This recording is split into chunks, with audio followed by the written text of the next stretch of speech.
Hi friends, ഇന്നൊരു ചെറിയൊരു beef, കൂടുതൽ പൊടികളൊന്നും ഇല്ലാതെ ചെറിയ ഐറ്റത്തിൽ ഒരു ബീഫ് കറി വെക്കാൻ പോകണം. അപ്പോൾ ഞാൻ സാധാ ചട്ടിയിലാണ്, മൺചട്ടിയിലാണ് ഉണ്ടാക്കുന്നത് കേട്ടോ. അപ്പോൾ ഓയിൽ ഒഴിച്ചിട്ടുണ്ട്. ഇനി അടുത്തത് ഉള്ളി ഇടാൻ പോവാണ്. അപ്പോൾ അങ്ങനെ ഉള്ളി ഇട്ടിട്ടുണ്ട്. ഉള്ളി ഒന്ന് വഴറ്റിയെടുക്കണം.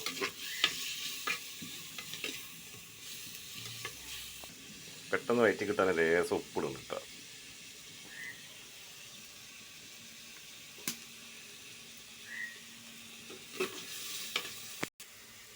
അങ്ങനെ കുറച്ച് ഉലുവ ഇട്ട് കൊടുക്കുന്നുണ്ട്.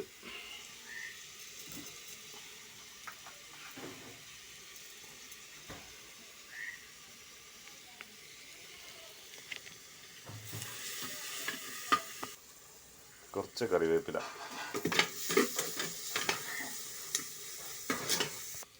അപ്പോൾ ഉള്ളിയൊക്കെ ഒരു വിധം ആയിട്ടുണ്ട്. ഇനി തക്കാളി കൊടുക്കാൻ പോകട്ടെ. അങ്ങനെ തക്കാളി ഒന്ന് വഴറ്റിയതിന് ശേഷം ബാക്കിയുള്ള പൊടികളെല്ലാം ചേർക്കാം. അങ്ങനെ നമുക്ക് ഇനി മസാലകൾ ചേർക്കാം. മുളകും പൊടി 2.5 ടീസ്പൂണ്, മല്ലി 1, 2, 3 ഇട്ടിട്ടുണ്ട് മല്ലിപ്പൊടി, ഒരു ലേശം മഞ്ഞൾപ്പൊടി. ഇതൊക്കെ ഇവിടെ നിന്ന് സെറ്റപ്പ് ചെയ്യാം. ഒരു ലേശം ഗരം മസാല ഇടുന്നുണ്ട്. ഒരു ലേശം വെള്ളം ഒഴിക്കുന്നുണ്ട്. ബീഫിൽ വെള്ളം ഉണ്ടാവും, നല്ലൊരു ലേശം വെള്ളം ഒഴിക്കുന്നുണ്ട്.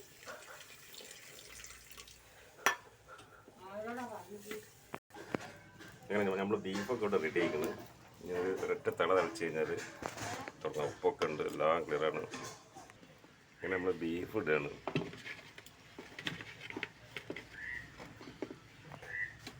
ഇതൊക്കെ ഒന്ന് മൊത്തം ഒന്ന് മസാലയൊക്കെ ഒന്ന് ഇറക്കി ഒന്ന് യോജിപ്പിക്കണം.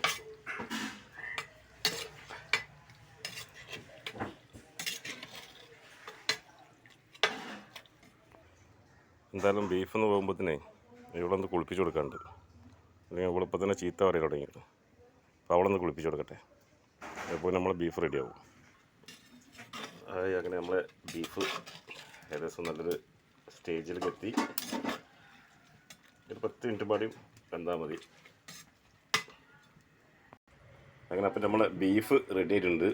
എന്തായാലും ഒരു കഷ്ണം കഴിച്ചു നോക്കുക.